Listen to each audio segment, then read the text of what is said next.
और अब जानते हैं खबरों को विस्तार से। सबसे पहले इस वक्त की बड़ी खबर की बात करते हैं। राम जन्मभूमि बाबरी मस्जिद मुद्दे पर आज बड़ा दिन है। थोड़ी देर में सुप्रीम कोर्ट में इस अहम मुद्दे पर सुनवाई होगी। चीफ जस्टिस दीपक मिश्रा की अध्यक्षता वाली पीठ इस मामले की सुनवाई कर रही है। मालिकाना हक से जुड़े केस की रोजाना सुनवाई को लेकर आज बड़ा फैसला आ सकता है। इससे पहले इस मामले की आखिरी सुनवाई 5 दिसंबर 2017 को हुई थी। सुनवाई करने वाली बेंच में चीफ जस्टिस दीपक मिश्रा के अलावा जस्टिस अशोक भूषण और जस्टिस एस अब्दुल नजीर भी हैं।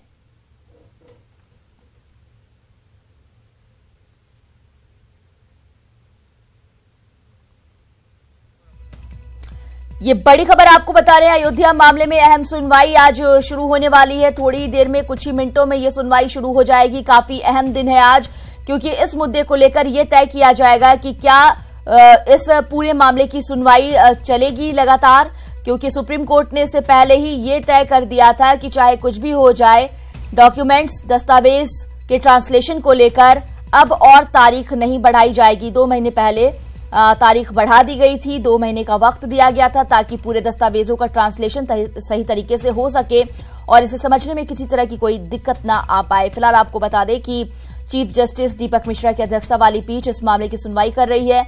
मालिकाना हक से जुड़े केस की रोजाना सुनवाई को लेकर आज बड़ा फैसला आ सकता है। टेक्निकली अगर सुप्रीम कोर्ट के इससे पहले के फैसलों को देखा जाए तो ये कयास लगाए जा रहे हैं कि ये मामला लगातार चलेगा, इसे रोका नहीं जाएगा।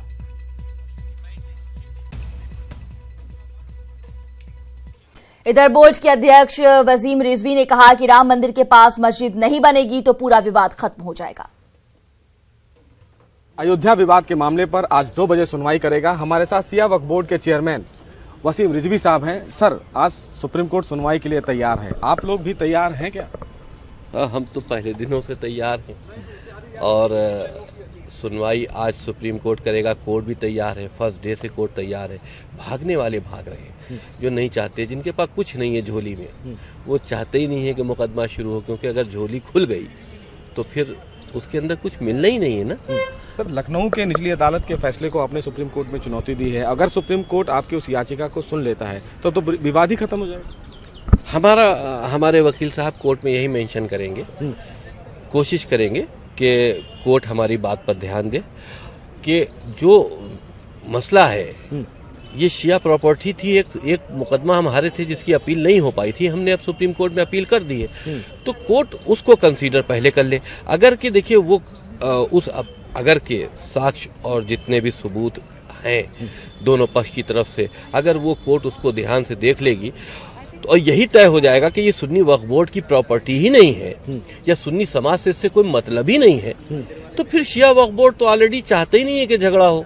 हालांकि सिया वक्फ बोर्ड की तरफ से साफ तौर से कहा गया है कि ये जो जमीन है वो सिया वक्फ बोर्ड की है और ऐसे में सुप्रीम कोर्ट इनकी भी इस अपील को सुने। अब ऐसे में देखना यह भी है कि सुप्रीम कोर्ट पहले 3 अपीलों को सुनता है और क्या इनकी याचिका को एंटरटेन करता है या फिर नहीं। कैमरामैन दीपक बिष्ट के साथ सुशील पांडे, ईटीवी न्यूज, दिल्ली।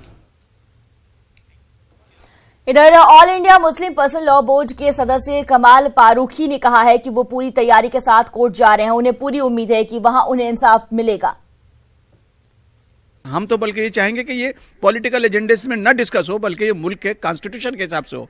उसका मतलब लोगों ने कुछ और निकाला, लेकिन हम पूरी तरह से तैयार हैं और हमने अपनी पूरी तैयारी करके सुप्रीम कोर्ट के सामने अपने केस पेश करेंगे और हमें खुदा की ज़ात से पूरी उम्मीद है कि इंशाल्लाह इंसाफ की जीत होगी।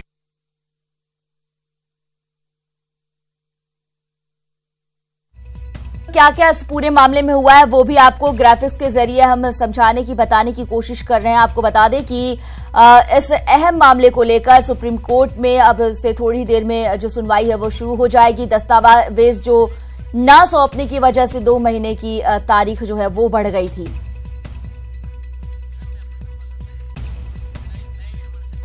हमारे साथ हमारे सहयोगी खुर्रम जुड़ गए हैं दिल्ली से लाइव, उनसे जानते हैं कि फिलहाल क्या कुछ अपडेट है। खुर्रम, सबसे पहले तो ये बताइए कि सुप्रीम कोर्ट में क्या सुप्रीम मामले की सुनवाई शुरू हो चुकी है? देखिए, कुछ ही देर में इस मामले में सुनवाई शुरू होने जा रही है, लेकिन जैसा कि हमने पहले भी देखा था, जहां इस बात पर फोकस रहने वाला है कि सुनवाई कैसे होगी, क्योंकि पिछली बार इसी पर बात हुई थी। खास तौर से यही मामला फोकस हुआ था कि सुनवाई हो या ना हो। बेंचों का मामला उठा था और इसी के साथ साथ ये भी कहा गया था कि माहौल ठीक नहीं है। तो हमने देखा था एक तरफ से कपिल सिब्बल और राजीव धवन जो मामले की सुनवाई टालने की कोशिश कर रहे थे, दूसरी तरफ से तुषार मेहता और हरीश साल्वे जो यूपी सरकार के वकील हैं, वो लोग ये चाहते थे कि फौरी तौर पर मामले की सुनवाई हो। लेकिन क्योंकि दस्तावेजात पूरे नहीं थे, जिसकी बुनियाद पर यह था, पहले मांग की गई थी कि 4 महीने तक की सुनवाई टाली जाए, लेकिन सुप्रीम कोर्ट ने कहा था सिर्फ 2 महीने के लिए हम सुनवाई टाल लें। तो सबसे अहम बात जो अभी होने वाली है, जिस पे सबकी नजरें रहेंगी और इस पर ही पर फोकस रहने वाला है कि किस तरह से इस पूरे मामले की सुनवाई होती है। और उसमें खास तौर से ये बात रहेगी कि सुप्रीम कोर्ट क्या फैसला करता है, कि रोजाना की बुनियाद पर सुनवाई करेगा, कितनी देर सुनवाई करेगा, या लेकिन हम ये जरूर कह सकते हैं कि जो एक सुनवाई ना होने की बात थी, जिस तरह से ये मामला जो है लटका हुआ चला आ रहा था, जमाने से लटका हुआ था, तो बहरहाल अब एक कदम ये मामला आगे बढ़ चुका है और आज से इस मामले में न सिर्फ बहस होगी बल्कि एक तरह से इस मामले की सुनवाई बाज़ाब्ता तौर पर शुरू हो रही है।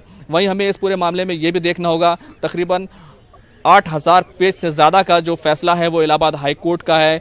42,000 से ज़्यादा डॉक्यूमेंट जो अरबी, फारसी, पाली ज़बान और संस्कृत ज़बान में जुड़े हुए हैं, तो ये उनको भी देखना होगा। तो बहरहाल अगर ये कहा जाए कि जहां ये उम्मीद की जा रही है कि इस मसले की सुनवाई जो है वो तेज़ी से हो, वहीं ये भी हमें देखना होगा कि बहुत सारे डॉक्यूमेंट और शवाहिद, सबूत वो सब इस मामले से जुड़े हुए हैं। तो ये मामला कितना लंबा चलेगा, कैसे चलेगा, लेकिन सबसे अहम बात यही है सुप्रीम कोर्ट आज इस मसले में क्या रुख इख्तियार करता है, यह देखना होगा। मोनिका, नजर बना रखिए खुर्रम, आगे भी आपसे अपडेट लेंगे। फिलहाल शुक्रिया इस तमाम जानकारी के लिए। हमारे सहयोगी तमाम जानकारी मुहैया करा रहे थे। थोड़ी ही देर में इस अहम मामले पर सुनवाई शुरू हो जाएगी। आपको बता दें कि सुप्रीम कोर्ट में अयोध्या विवाद पर कुछ देर में सुनवाई होने वाली है। सबसे खास ये कि इस पर 8 दिसंबर को सुनवाई हुई थी, लेकिन दस्तावेजों का ट्रांसलेशन नहीं हो पाया था और इसकी वजह से कोर्ट ने तारीख जो है वो 2 महीने के लिए बढ़ा दी थी। लेकिन साथ ही ये भी कह दिया गया था कि अब इस आधार पर तारीख नहीं बढ़ाई जाएगी।